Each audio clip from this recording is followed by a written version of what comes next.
Mä oon Kirmulan Miika. Ja mä oon Marika Teini. Me asutaan tällaisessa 49 valmistuneessa rintamamiestalossa kahdestaan meidän koiran kanssa, eli oikeastaan kolmestaan. Meillä oli ensinnä vähän niin kuin sovittu pelkästään maalauksesta, mutta sitten siinä löytyi niin vähän yllättäviä asioita ja halusi sitten saman tien tehdä tuon rakenteen tuulettuvaksi ja sitten sitä kautta päädyttiin vaihtaa sitten saman tien koko ulkoverhous. Joo, ja saatiin samalla sitten painuneet purut vaihdettua vähän parempaan eristeeseen. Meidät pidettiin tosi hyvin ajan tasalla koko ajan, että melkein päivittäin, jos oltiin vaikka paikalla, niin kerrottiin, että mitä tapahtunut ja sitten reissussa tietenkin sama homma.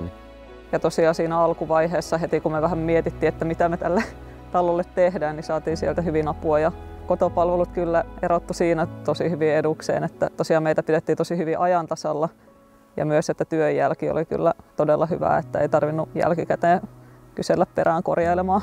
Niin ja sitten vielä kun muutamia ylimääräisiä hommia löytyi, niin ne sitten hoidettiin tosi jouhevasti siinä samalla, että ei niin kuin siinä tullut mitään isompia ongelmia, että se meni kyllä tosi hienosti. No kyllä suosittelisin ehdottomasti muillekin tosiaan sen työnjäljen takia ja miten hyvin kaikki järjestyi ja sujui.